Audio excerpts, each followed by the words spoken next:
I call the member for Fisher.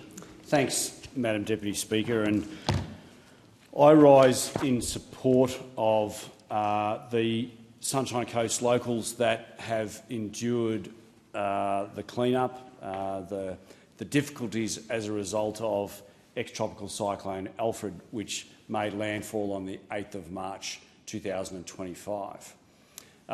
I've recently moved to the Sunshine Coast hinterland from the coast and in the beautiful town of Mooloolah. And on the 8th of March, Mooloolah received 462 millimetres in 24 hours. That was Mooloolah and Diamond Valley, 462 millimetres. That's the annual rainfall of Melbourne in 24 hours. I described it as like living under a fire hose for 24 hours. We were okay in our place, for anybody who's asking, but some people weren't. Just in the town next door to us in Udalo, they got flooded in, and Udalo does not have town water nor sewerage. And there were parts of Udalo that were really, really badly affected, but people couldn't get into Udalo because Udalo was cut off at the worst of the flooding.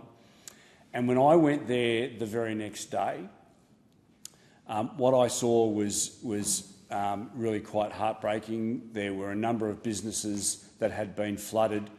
There were homes that were flooded, and because there's no town water or sewerage, they had septic tanks that popped out of the ground, spilling and leaking raw sewage into people's homes. So it wasn't just a matter of floodwaters racing through people's homes, it was sewerage as well, and that's tough. And the affected people, I door-knocked all of the homes that had been impacted upon. I thankfully was able to muster a team of volunteers that helped me, help people in Udalo to clean up, and I want to give them a shout out. And I hope I don't forget their names. But there was Sam Elms, Deb Taylor, Pat Cleary, Cameron Radats, and there was a gentleman that I hadn't met before, and I can't remember his name, but you helped take stuff to the rubbish in your ute, and you know who you are. I'm sorry I don't remember your name, but it was that community spirit that brought people together and helped the people of Udalo. I want to send a big shout out to Neil Heinrich from Chili Bins. Now, on the Monday, on the 8th of March, I rang Neil and I said, mate, we've got a real problem. People have had their homes with flood water going through it. We're going to need to get a lot of rubbish out of those homes. And he donated skip bins. Yeah. And the streets of Udalo were lined with skip bins. They've all been taken now, or just about all taken now, so anybody who's thinking about throwing anything in there, if you're not from Udalo, don't, please. But I do want to make a shout out because he took a nanosecond. I think before I even finished my sentence, Neil said, yep, when do you want me? How can I help? And Neil from Chili Bins, thank you so much for your generosity.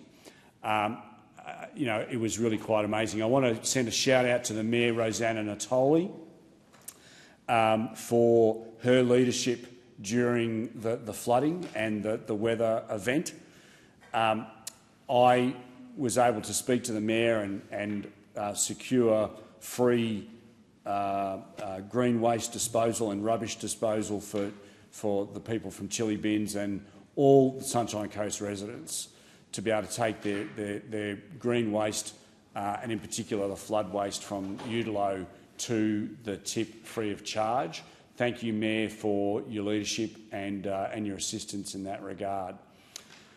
It wasn't just Udalo that was impacted upon, though. It was also the town of Palmwoods. And the town of Palmwoods, the cricket club, and the soccer club went under.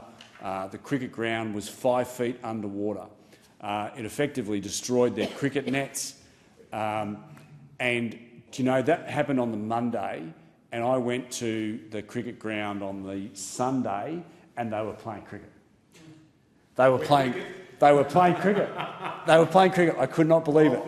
The ground was 5 feet underwater on Monday, and on Saturday and Sunday they were playing cricket. So to the ground staff at Palmwoods Cricket Club, you guys are legends. You're amazing, and I take my hat off to you. To the soccer club that was also damaged, all of the fencing, the so-called floodproof fencing, we know wasn't quite floodproof. So we'll work with you to rebuild that. Hopefully we'll be able to get some disaster management funding for that replacement.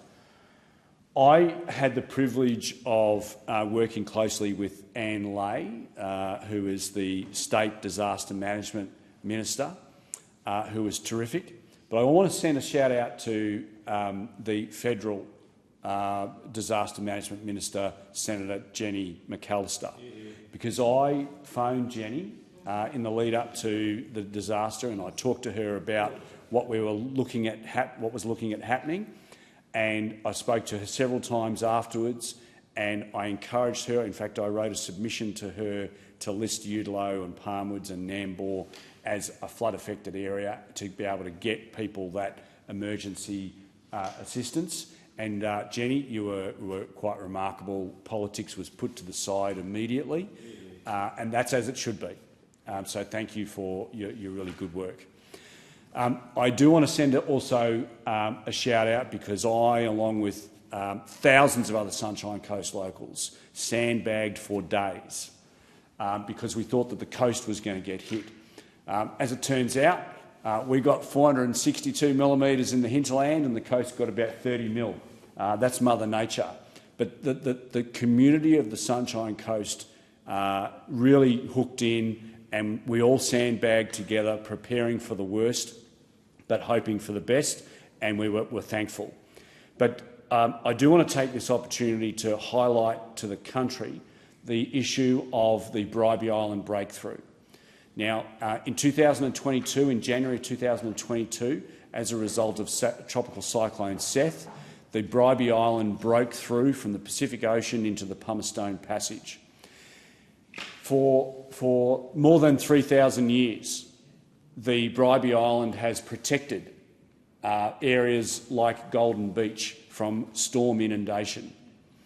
But as a result of that storm inundation from Tropical Cyclone Seth in 2022, the people of Golden Beach and Pelican Waters in southern Caloundra were staring down the barrel of oblivion. And I'm not overstating it.